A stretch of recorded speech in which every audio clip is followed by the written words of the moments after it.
चलिए now we start. देखिए first question है, ये डिस्काउंट से रिलेटेड है। हमने प्रॉफिट एंड लॉस वाला एक क्वेश्चन किया था, अगर आपको याद हो। अब यहाँ पे देखिए क्या है, shopkeeper sells a sari at 8% gain. Gain means profit.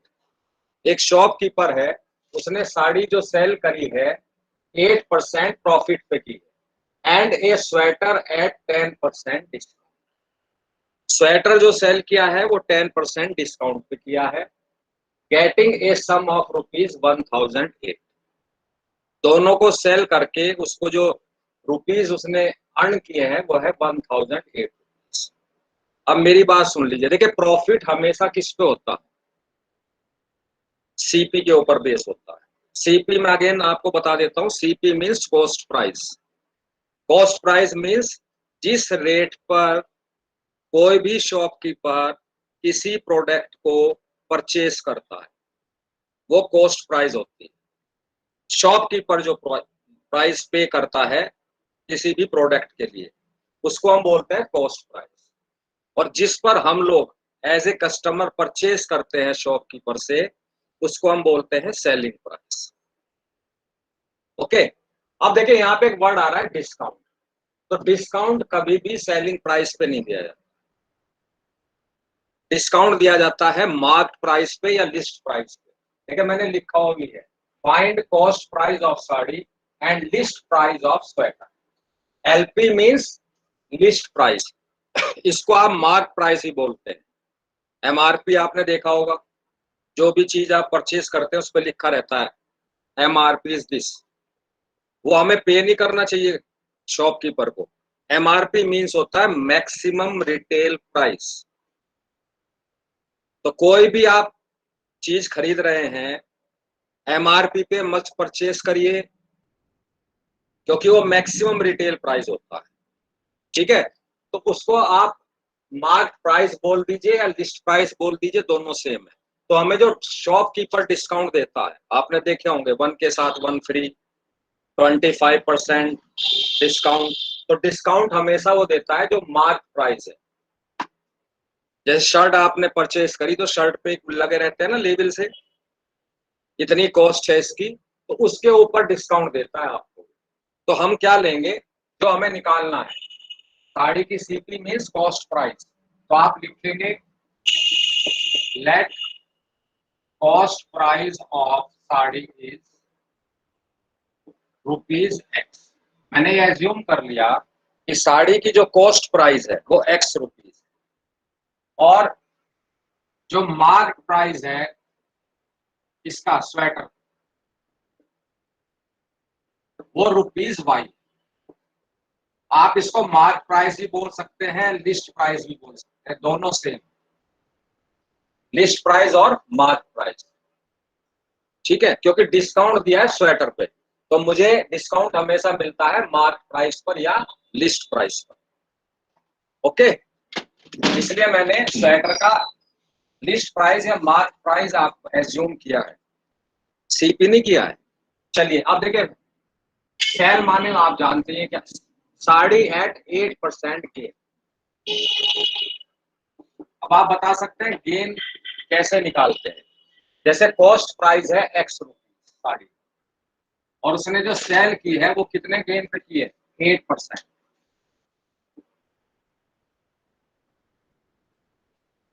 तो ये सेलिंग प्राइस आ जाएगा। देखिए मैं पहले, ये तो गेन है, देखिए मैं पूरा ही लिख देता हूँ, क्योंकि उसको 8% गेन हो रहा है, प्रॉफिट हो रहा है। तो प्रॉफिट या लॉस हमेशा कॉस्ट प्राइस के ऊपर होता है। तो x इंटू 8/100 मीन्स, मैंने इसको 4 से डिवाइड कर लिया, तो व्हाट वी गेट 2x/25। क्या आया है, गेन आया है, प्रॉफिट आया है। तो सेलिंग प्राइस क्या हो गया, cost price plus gain, profit. तो ये सेलिंग प्राइस आ जाएगा साड़ी का। भाई ये तो कॉस्ट प्राइस है, कॉस्ट प्राइस इतना का तो शॉपकीपर को पड़ा था। ये इसमें ऐड अगर आप प्रॉफिट कर देंगे तो सेलिंग प्राइस आ जाएगा। तो कितना आएगा 27/25। ओके, अब देखिए स्वेटर जो है वो डिस्काउंट है कितना 10%। तो डिस्काउंट निकालिए पहले, स्वेटर पे कितना डिस्काउंट है। तो डिस्काउंट मैंने आपको बताया है हमेशा मार्क प्राइस या लिस्ट प्राइस से मिलता है, जो मैंने एज्यूम किया है y। तो y इंटू कितना परसेंट है 10%, मीन्स रुपीज y/10। कितना डिस्काउंट उसने दिया है कस्टमर को स्वेटर के ऊपर y/10। तो सेलिंग प्राइस क्या हो गया स्वेटर का, जो मार्क प्राइस था उसमें से डिस्काउंट माइनस कर दीजिए, मार्क प्राइस में से डिस्काउंट को माइनस कर देंगे तो मुझे मिलेगा 9/10। ये सेलिंग प्राइस आ गया भाई। आप एलसीएम ले लीजिए, 10 आएगा 10y माइनस y/10। तो ये discount sorry selling price of sweater, दोनों को ऐड कर दीजिए देखिए, और कितना सम मिला उसको दोनों को सेल करके। मैंने दोनों की सेलिंग प्राइस निकाली, साड़ी की भी और स्वेटर की भी, दोनों को ऐड कर दीजिए।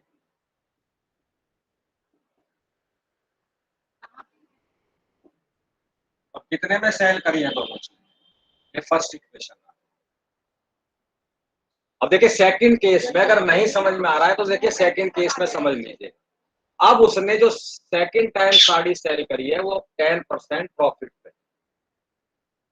अब साड़ी का कितना था मैंने बताया, प्रॉफिट या लॉस हमेशा कॉस्ट प्राइस को, ठीक है। अब उसने जो साड़ी सेल करी है वो 10% प्रॉफिट पे करी,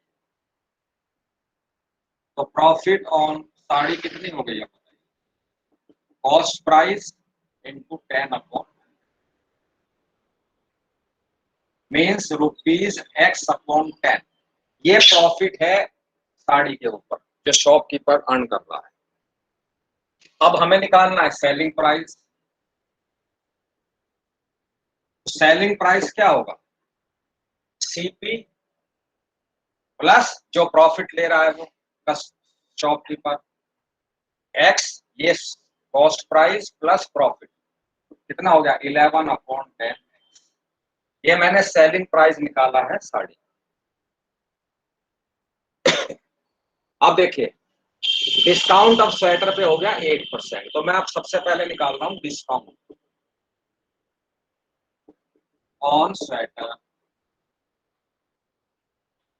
अब डिस्काउंट किस पे मिलता है, मार्क प्राइस पे, तो y इंटू कितना परसेंट डिस्काउंट है 8%, हो गया 8%। अब 4 से इसको कट कर दीजिए, व्हाट वी गेट 2y/25। ये रुपीज इतना डिस्काउंट दे रहा है बस स्वेटर पे शॉपकीपर। अब आप इसकी सेलिंग प्राइस निकाल निकाल सकते हैं, क्या होगी सेलिंग प्राइस,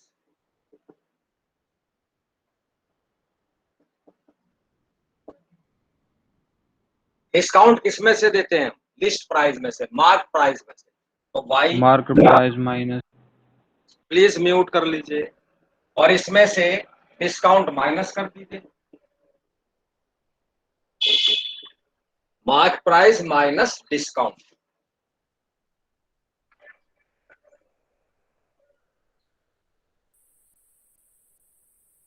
अब एलसीएम ले लेंगे आप, 25 आएगा, what we get ₹25y minus 2 means 23/25। ये सेलिंग प्राइस आ गया। अब इन दोनों को आप ऐड कर देंगे और किसके बराबर रखेंगे 1020, तो आपकी सेकंड इक्वेशन आ जाएगी। फर्स्ट हमारी ये है, देखिए मैं ऊपर वाला जो पार्ट है उसको इरेज कर रहा हूं।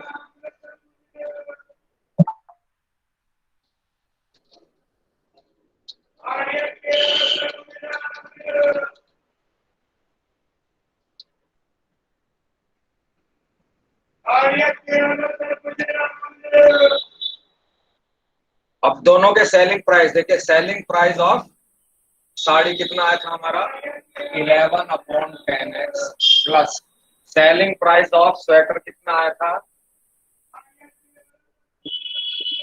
इज इक्वल टू, ये आपकी सेकंड इक्वेशन। फर्स्ट हमारी ये,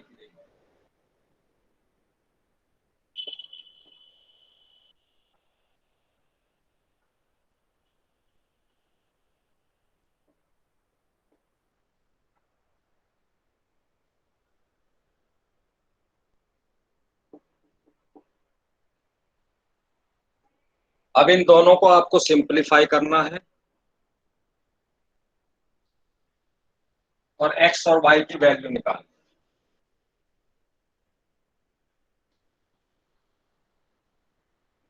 ठीक है,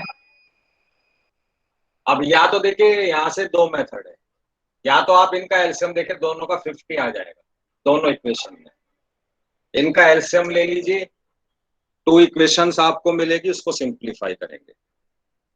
ठीक है, इसको आप खुद करिएगा, नहीं होगा तो कल मैं फिर दोबारा से बता दूंगा। अब देखिए क्वेश्चन नंबर 2,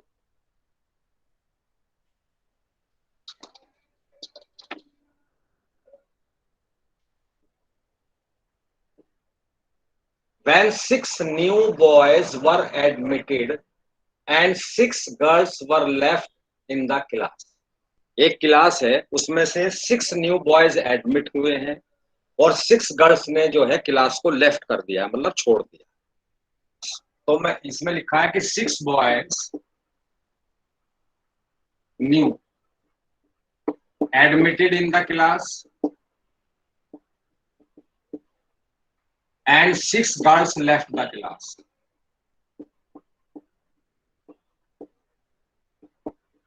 6 न्यू बॉयज ने ज्वाइन किया है और 6 गर्ल्स ने क्लास को लेफ्ट किया। तो ये कह रहा है जो बॉयज की परसेंटेज है, the percentage of boys in the class increased from 60% to 75%। तो जो बॉयज की परसेंटेज है क्लास में वो इंक्रीज हो जाती है फ्रॉम, पहले 60% थी और इंक्रीज हो गई, अब कितनी हो गई 75%, क्योंकि 6 न्यू बॉयज ने एडमिशन लिया है क्लास में। तो परसेंटेज ऑफ बॉयज इंक्रीज हो गई 60 to 70। आपसे कह रहा है find the original boys and girls, मतलब ओरिजिनल मींस पहले उस क्लास में number of boys and number of girls कितने थे। तो आप एज्यूम कर लेंगे let original boys are x. मैंने एज्यूम कर लिया कि उस क्लास में ओरिजिनल जो बॉयज, मतलब जो पहले बॉयज थे वो थे एक्स, और जो ओरिजिनल गर्ल्स थी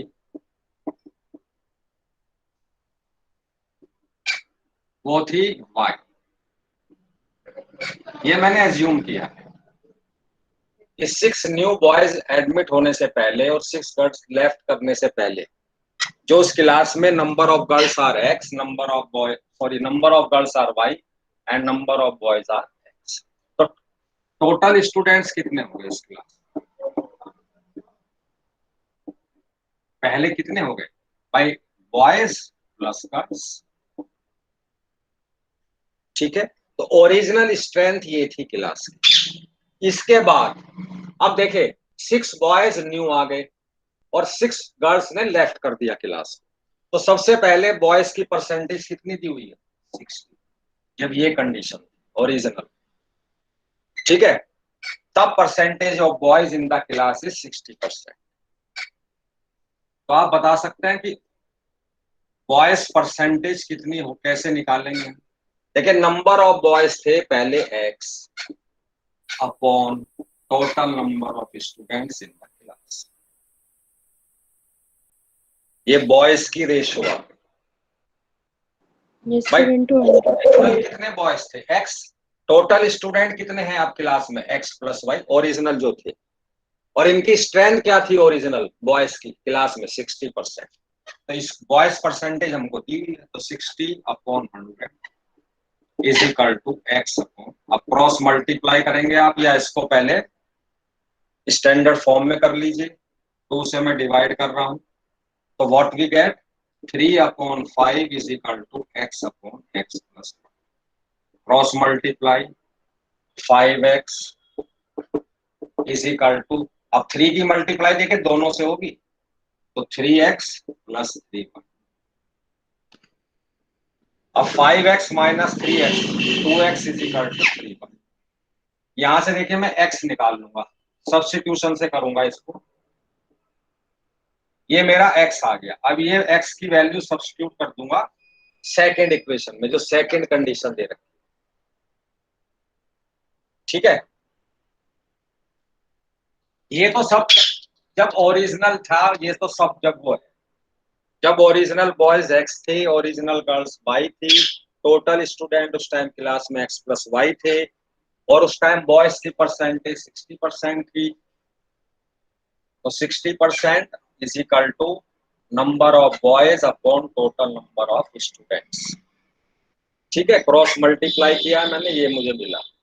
अब देखिए बॉयज कितने हो गए क्लास के अंदर, 6 new boys admitted in the class. पहले कितने थे x, अब 6 न्यू आ गए, तो अब स्ट्रेंथ क्या हो गई बॉयज की, x+6। और गर्ल्स कितनी हो गई, अब पहले गर्ल्स थी y, और इसमें से 6 गर्ल्स ने क्लास को लेफ्ट कर दिया, तो जो लेफ्ट कर दिया वो माइनस, जो न्यू एडमिशन है वो प्लस।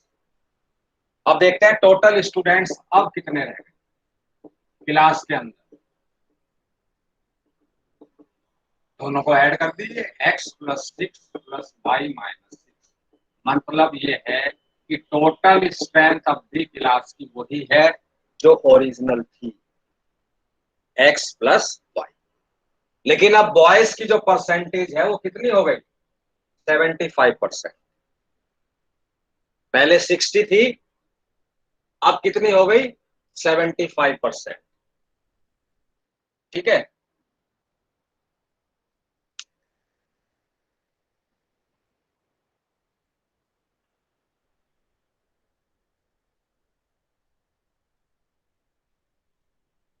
तो आप बता सकते हैं बॉयज की परसेंटेज कितनी है, 75% हो गई है।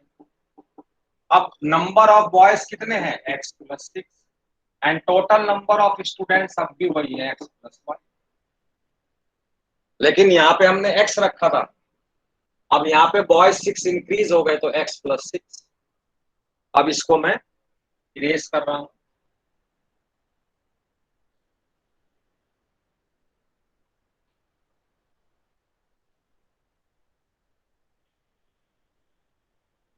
अब इसको 25 से डिवाइड कर लीजिए, स्टैंडर्ड फॉर्म में करेंगे तो इजी रहेगा। तो ये आ गया आपका 3/4 is equal to x+6/y, x+y। Cross multiply कर लीजिए, तो 4x plus 6 × 4, 3 × y 3y plus 3 × x। अब 4x और ये इधर आके माइनस, तो 4x माइनस 3x x, इसको मैं इधर शिफ्ट करूंगा तो माइनस।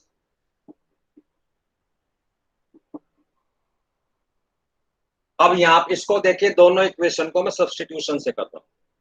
अब यहाँ पे x की वैल्यू में सब्स्टिट्यूट कर रहा हूँ इक्वेशन नंबर 2 में, तो 3/2y माइनस 3y, और इसको भी मैं वहीं शिफ्ट कर देता हूँ right hand side.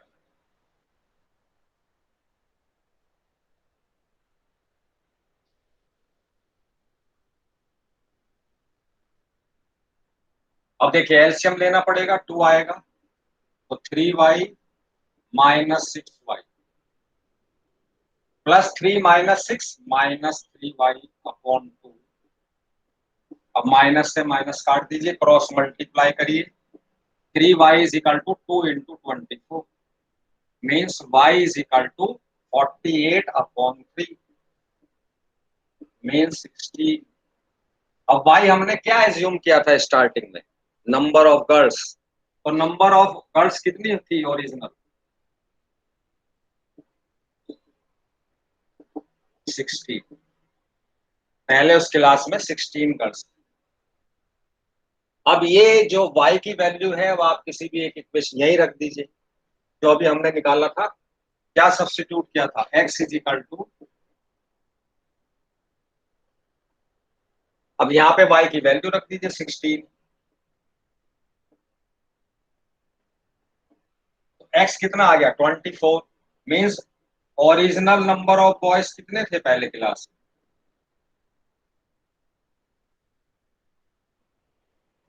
20। Okay. Problem आपकी अगर होगी इसमें से कोई भी वन या टू में से, तो इसके बाद में डिस्कस करूंगा after recording. Okay. Now comes to question number 3। देखिए, टू क्वेश्चंस मुझे इक्वेशन सिंप्लीफाई वाले दिए।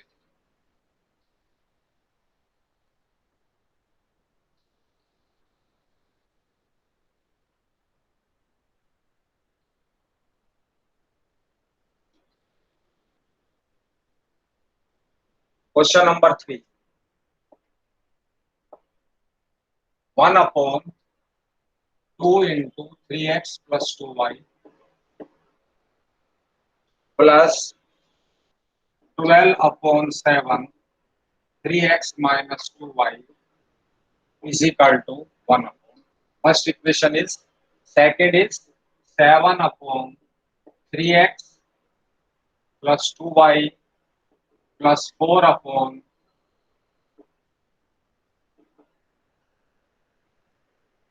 अब इनको सिंप्लीफाई करना है, सॉल्व करना है, and we have to find out the values of x and Y.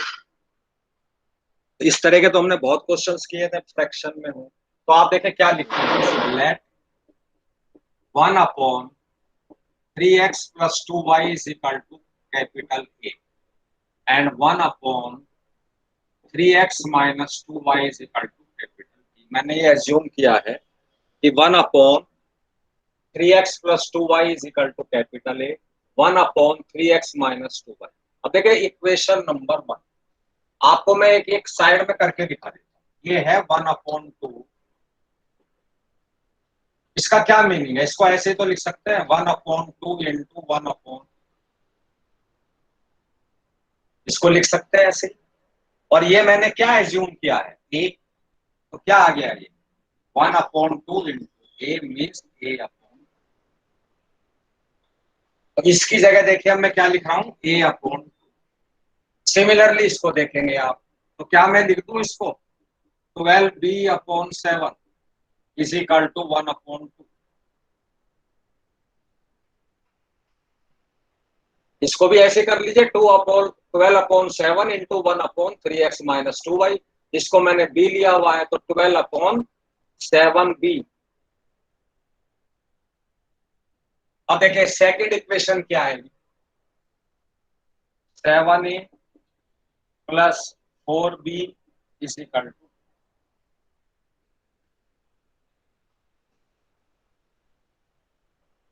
अब मुझे इन दोनों को सिंप्लीफाई करना है।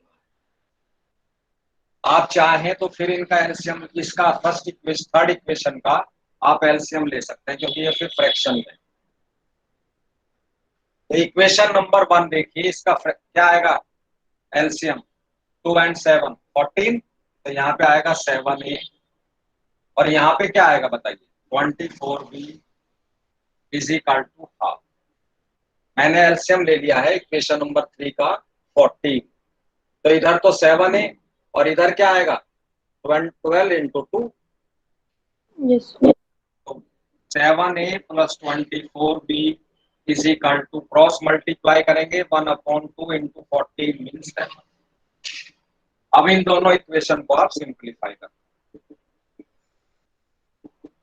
अब तो इजी हो गया। देखिए कुछ है ही नहीं, ए के कोफिशिएंट सेम है, सब्ट्रैक्ट कर दीजिए 5 में से 4 को। सब्ट्रैक्ट क्यों किया है 5 में से 4 को? क्योंकि देखिए ए के कोफिशिएंट सेम है 7 7, लेकिन दोनों के साइन सेम है। तो इस कंडीशन में हमें क्या करना पड़ेगा, सब्ट्रैक्ट। और जिस इक्वेशन को आप सब्ट्रैक्ट कर रहे हैं, मैं यहाँ पे 4 को कर रहा हूं तो तीनों टर्म के साइन अपोजिट हो जाएंगे। तो +24 - 4 व्हाट वी गेट 20b, 7 - 2 5। तो यहाँ से b कितना आ गया 5/20 मीन्स 1/4 और b हमने क्या एज्यूम किया था a। तो ये ध्यान रखिएगा, बाद में करूंगा। अब b की वैल्यू रख देंगे हम किसी भी एक इक्वेशन में, 5 में रख दीजिए, 4 में रख दीजिए।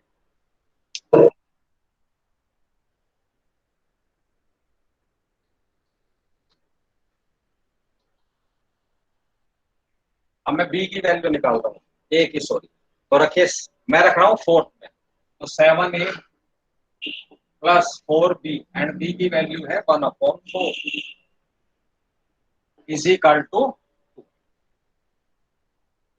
7a। और यहाँ पे देखिए क्या बचेगा, +1 बचेगा। ये गड़बड़ करते हैं बच्चे, यहाँ पे छोड़ देते हैं इसको ऐसे कि 0 हो गया, यहाँ पे 1 आएगा। तो मेरा आ गया 7a इज इक्वल टू, ये 1 इधर आके माइनस हो जाएगा, 2 - 1, तो a कितना आ गया 1/7।